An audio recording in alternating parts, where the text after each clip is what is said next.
Perkenalkan,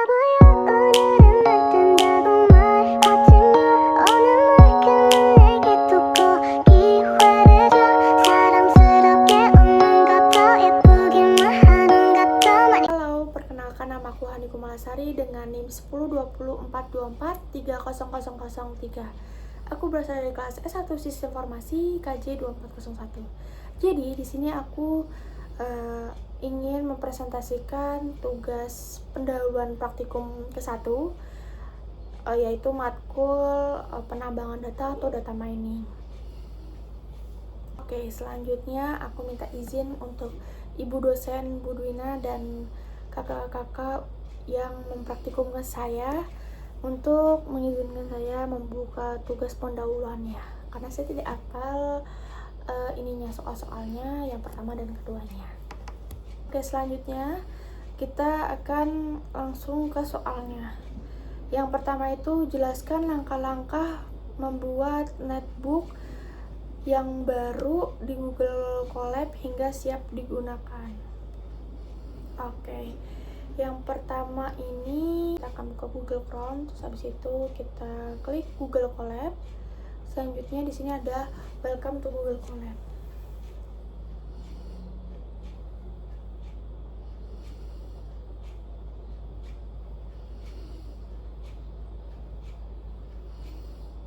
Oke, di sini aku akan jelasin kenapa sih kita harus menggunakan Google Colab.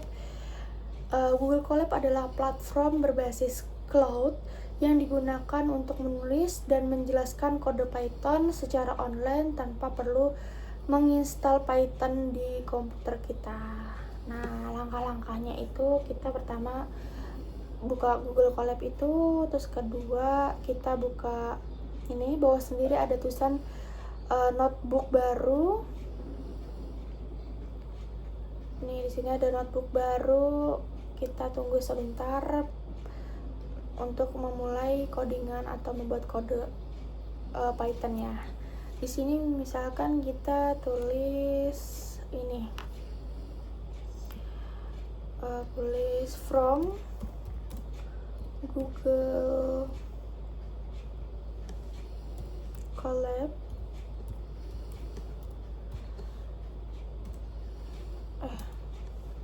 malah ke enter. Untuk kita mengerannya atau menjalankan kode Python ini, kita pencet Ctrl enter. Nah, di sini dia berjalan untuk merunning kodenya. Oke, di sini dia memberikan tanda. Di sebelah kiri ini dia memberikan tanda seru, berarti tandanya error, atau di sini merah. Nih, stand-nya error. Oke, di sini ada opsi untuk jelaskan error. Kalau jika jelaskan error, langsung ke link ke Gemini, karena di sini sudah tercantum Gemini juga. Oke, kita misalkan jelaskan errornya di mana nih, Gemini gitu. Nah, di sini dia akan coba proses dan coba menjelaskan errornya di bagian mananya.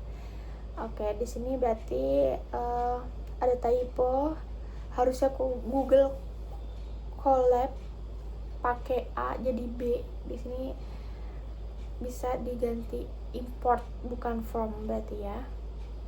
Nah, di sini kalau tandanya sebelah kiri udah centang hijau, berarti itu tandanya sukses. Oke, selanjutnya itu jelaskan langkah-langkah menggunakan Google Colab dengan Google Drive. Maksudnya itu jelaskan langkah-langkah menghubungkan Google Colab dengan Google Drive sebagai tempat penyimpanan dataset serta tampilkan senteks yang digunakan. Berarti di sini kita akan menambahkan drive. Nih, kita pencet Google Drive, login, terus di sini ada baru untuk menambahkan atau mengkolaborasi antara Drive dan Google Colab. Nah, di sini. Nah, kenapa sih kita harus menghubungkan Google Colab dengan Google Drive? Tujuannya itu agar file dataset dapat diakses langsung tanpa perlu upload ulang setiap kalinya netbook itu dibuka. Oke. Nih, ini udah bisa menjalankan codingan atau AI-nya. Nah, di sini sebenarnya aku sudah membuat datanya, membuat data collab Google Colab itu aku udah membuat sebelumnya. Nah, di sini aku tulisin nih, Hani tugas pendahuluan praktikum 1. Nah, di sini udah aku tulis ya.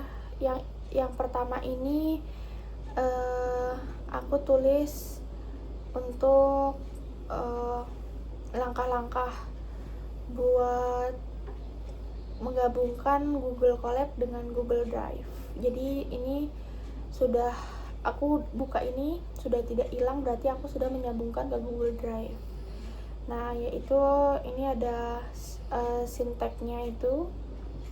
Ya, sintak yang aku gunakan itu from Google Colab, import drive atau drive modes, kontak atau drive. Nah, kesimpulannya dari ini, yang pertama ini, dengan menghubungkan Google Colab ke Google Drive, dataset dapat dibaca langsung dari penyimpanan cloud yang sudah ada di Google Colab ini. Nah, selanjutnya kita tulis stack untuk mengimport library Pandas di Google Colab, lalu jelaskan peran dan fungsi dalam pembacaan dataset. Oke, jadi di sini aku udah nulis import Pandas SPD.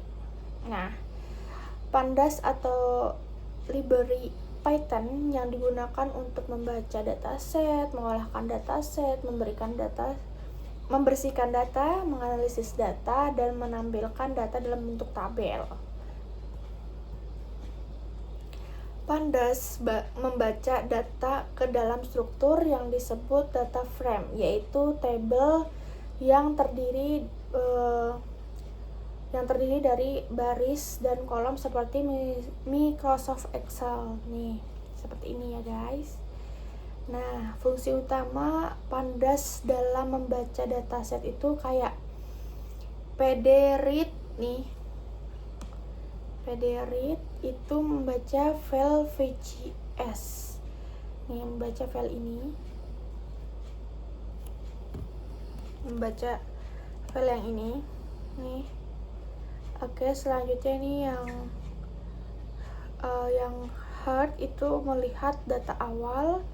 Terus ada tile itu melihat data akhir. Kalau info itu melihat struktur data. Kalau descript itu melihat status datanya. Oke, jadi kesimpulannya dari yang penulisan stacknya itu, kesimpulannya adalah Pandas berperan penting dalam analisis data karena memudahkan proses membaca dan mengolah datasetnya.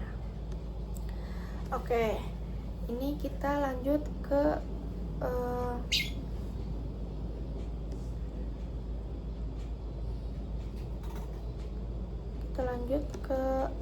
tulisan stack untuk membaca dataset ke dalam data frame Pandas dari Google Drive.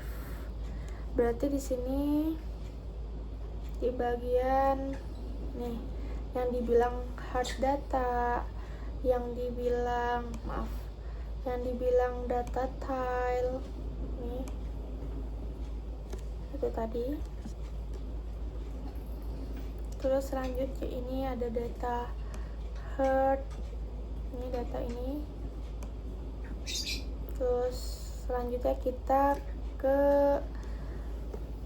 selanjutnya ini soal yang kelima itu, tuliskan stack untuk membaca dataset ke dalam data frame Pandas dari Google Drive. Oke.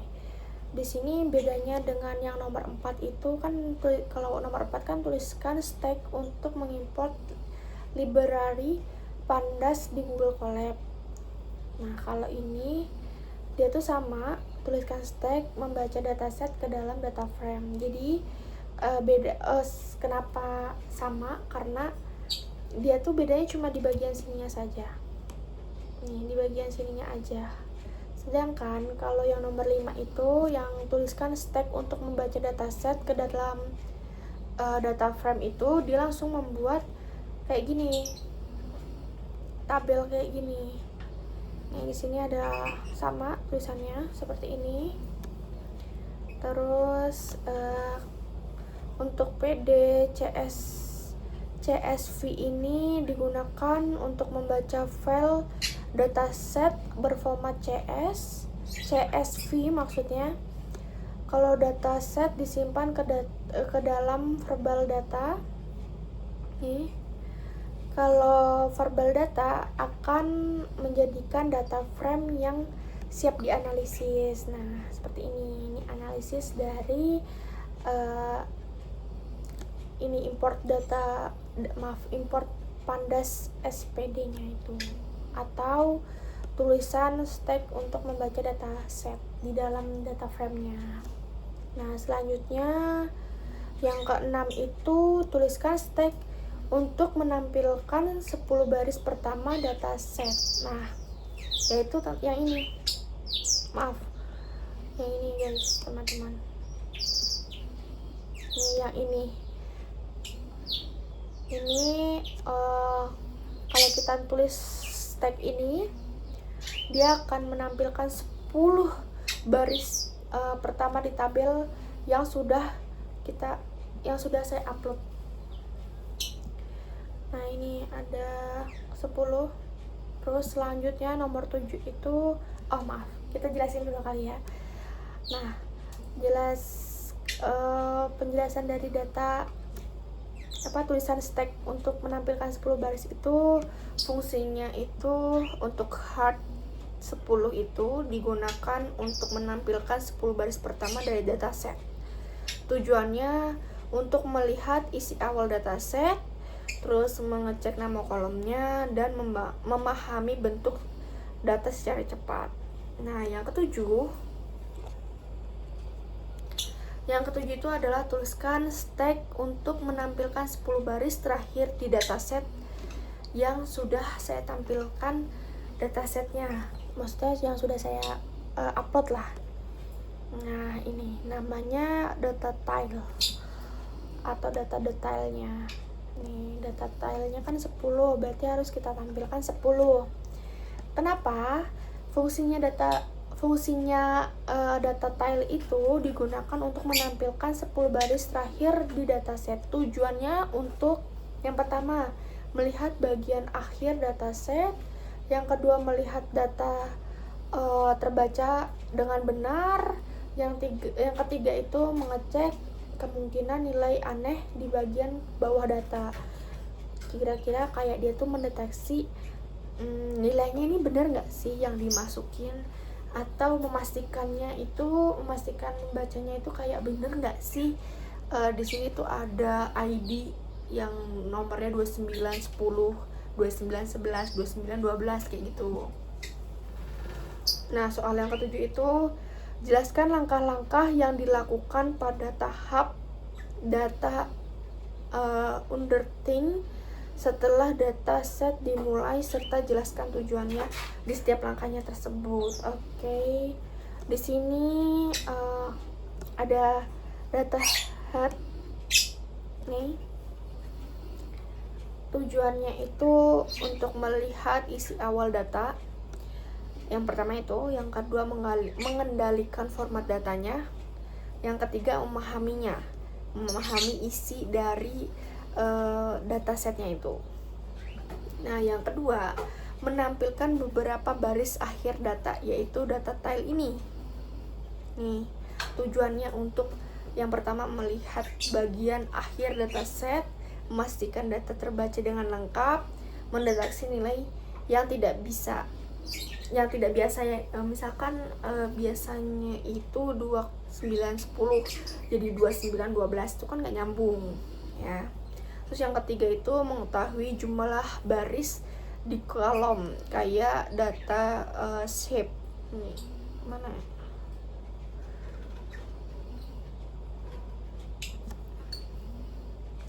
Kayaknya kurang data shape. Kita tambahin dulu kali ya.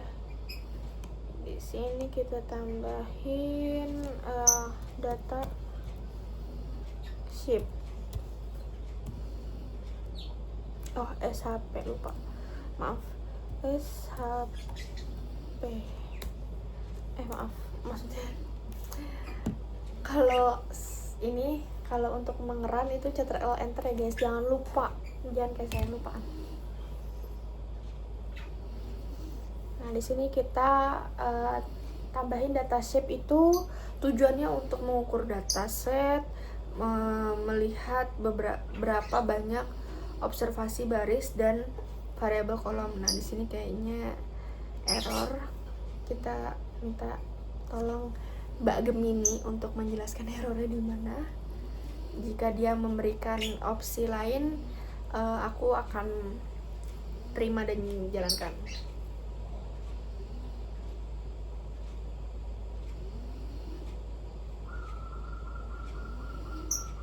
Maaf ya guys, di rumah saya agak berisik.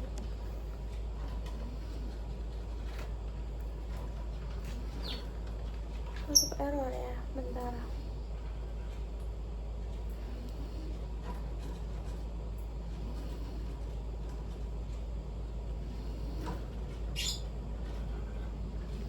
Oh, maaf, berarti ini tidak diperlukan ternyata. Kayak berarti hanya yang diperlukan yang ini aja, heart, tail, dan head. Kalau shape nanti aku tanyain ke temen aku, soalnya juga tadi minta bantuan temen aku untuk mengerjakan ini. Selanjutnya yaitu ada data info. Ya, data info itu yaitu tujuannya itu untuk mengetahui tipe tiap data atau tiap kolomnya, terus melihat jumlah nol atau non dan nolnya, terus mendeteksi missing flue secara awal. Terus yang kelima itu menampilkan static deskripsi, yaitu data deskripsi, yaitu ini kayak gini. Tujuannya untuk melihat nilai statistiknya seperti apa, kayak mean, median, minimum, maksimal, standar defisian, kuartil, dan memahami distribusi data numeriknya. Terus kita lanjut ke kesimpulannya dari semuanya itu, yaitu tahap data understanding penting dilakukan agar meneliti pemahaman isi dataset secara penyeluruhan sebelum masuk ke tahap pembersihan dan analisis tujuannya. Nah, terus kita lanjut ke yang ke-9, yaitu tuliskan step untuk mengimport Matplotlib pilot dengan Seaborn. Terus jelaskan ya yang dimaksud ini. Import Matplotlib pilot as plt, import Seaborn as SNS, yaitu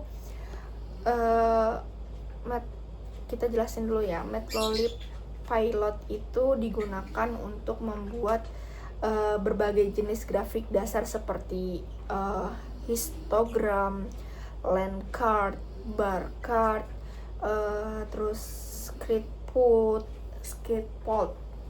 Terus kalau Seaborn adalah library visual data yang dibangun di atas Matplotlib dan digunakan untuk membuat grafik yang lebih menarik dan informatif seperti box plot, heat map, dan pair plot atau violin flute. Itu juga kesimpulannya itu untuk kesimpulan kedua ini digunakan untuk membantu memahami pola distribusi atau hubungan dan outlier dalam sebuah visual. Nah, di sini yang ke-10 itu ada tuliskan stack untuk membuat grafik horizontal dari salah satu kolom numerik, lalu jelaskan informasi yang dapat diperoleh dari grafik tersebut. Oke.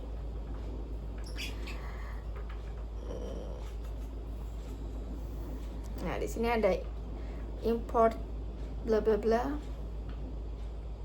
Terus bawahnya ada figuran 8,6 bla bla bla. Nah, di sini dia membuat diagram horizontal kolom load areanya. Nah, ada frekuensi dan load area. Nah, horizontal digunakan untuk melihat distribusi data numerik. Informasi yang dapat diperoleh dari histogram, yaitu pertama sebar data, frekuensi, kemunculan nilai, terus adakah distribusi data normal atau tidaknya, terus apakah data condong ke kiri atau ke kanan, terus apakah nilai ini ekstrim atau tidak. Nah, kesimpulan dari semuanya ini, dari horizontal kolom load areanya ini membuat memahami pola distribusi data numerik sebelum dilakukan analisis statis selanjutnya. Nah, selanjutnya ini ada soal ke-11, yaitu tuliskan stack untuk membuat box plot dari salah satu kolom numerik, lalu jelaskan cara mengidentifikasinya. Oke, di sini kita ke ini. Import Siwon SN, import Matplotlib Pilot ASPLT. Oke. Nah, jadi block cloud digunakan untuk melihat median, kuartil, sabaran data, dan outliernya. Nah, cara mengidentifikasikan outlier dari box plot itu, outlier terlihat sebagian titik yang berada di luar garis, berada di luar garis atas bawah box plot ini, kayak ini nih, kayak bulat ini, ini kayak bulat ini, itu dia bisa terlihat dari outlier. Biasanya outlier adalah data yang berada di bawah Q1 dikurang 1,5 IQR, atau di atas Q3 ditambah 1,5 atau 1 dikali IQR. Kalau Q1 tuh kuartil 1, kalau Q3 itu kuartil 3. Berarti kalau misalkan IQR itu berarti Q3 dikurang Q1. Jadi kesimpulannya itu boxplot sangat berguna untuk mendeteksi data ekstrim yang sangat berguna untuk mendeteksi data ekstrim yang dapat mempengaruhi hasil analisis. Nah, selanjutnya itu jelaskan langkah-langkah utama dalam tahap data preparation sebelum analisis selanjutnya. Nah, langkah-langkahnya itu, tahap data preparationnya adalah proses menyiapkan data agar bersih, konsisten, dan siap digunakan untuk analisis permodelan. Langkah-langkah utamanya itu, yang pertama menangani misi value-nya, menghapus data duplikat, menangani outlier, mengubah tipe data, coding data kategorikal, normalisasi, standarisasi data, memilih fitur relevan. Nih, datanya harus relevan dan datanya tuh harus real gitu, tidak boleh di di setting tuh nggak bisa, karena kalau di setting akan error. Nah, ini yang terakhir, soal terakhir, yaitu jika terdapat missing value, outlier, dan data duplikat, jelaskan metode penanganan dan penanganan yang dapat dilakukan untuk masing-masing kasus serta kelebihan dan kekurangannya. Oke, berarti kita sudah tidak menggunakan Python-nya lagi. Oh, masih pakai. Oke, yang pertama itu ada data Dorna atau bener ya, data Dorna. Kelebihannya itu mudah dilakukan, terus dataset menjadi bersih.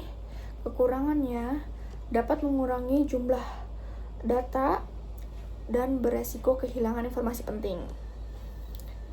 Kalau data kolom, ini kita tambahin aja, maaf guys, ini kayak data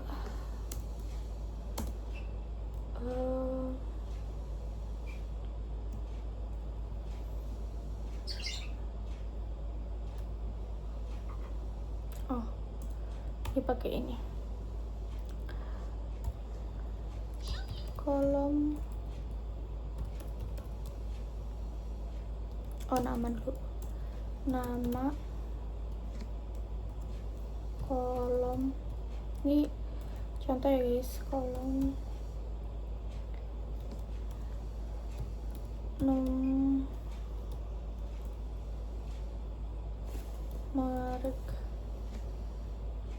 terus ininya sama dengan, terus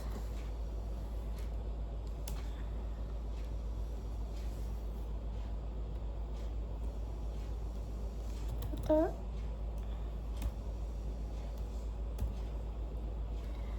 nama sama kayak tadi, kolom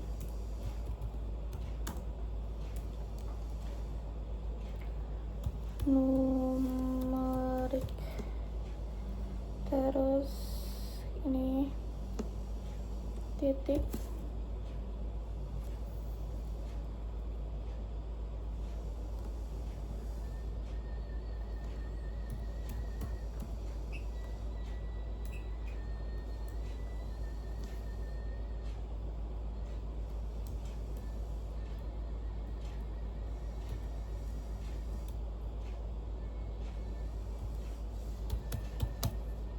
data, terus ini kita kasih nama,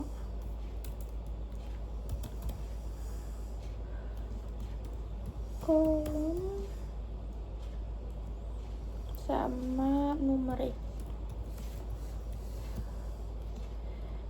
sininya titik men.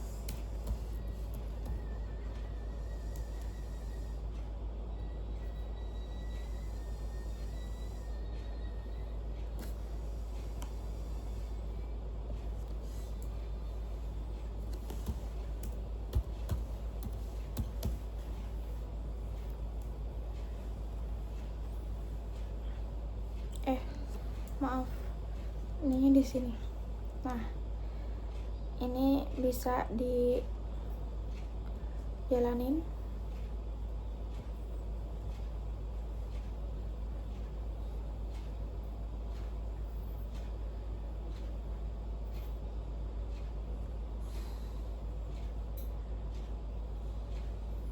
Oh, ternyata ini error. Saya juga tidak tahu errornya. diname sama datanya. Pokoknya step contohnya itu seperti ini. Terus itu kelebihannya, data tetap lengkap, tidak banyak mengurangi jumlah data. Kurangnya dapat mengurangi varian data dan bisa menimbulkan jika digunakan. Terus yaitu penanganan outlier itu ini kayak gini dia. Kelebihannya itu menganalisis menjadi lebih stabil, mengurangi pengaruh nilai ekstrim. Kekurangannya bisa menghapus data yang sebenarnya itu valid dan dapat hilang informasi penting. Selanjutnya itu ada penanganan data duplikat, yaitu kayak gini nih. Data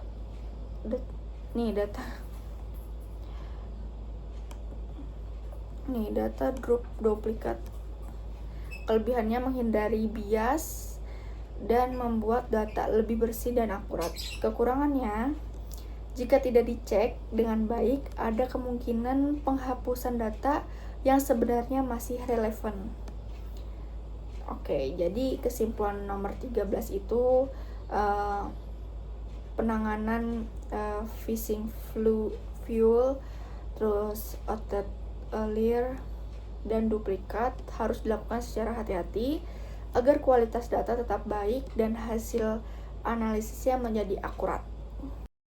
Oke, segitu aja dari aku untuk tugas pendahuluan praktikum 1. Kurang lebihnya mohon maaf. Bila taufik wal hidayah. Wassalamualaikum warahmatullahi wabarakatuh.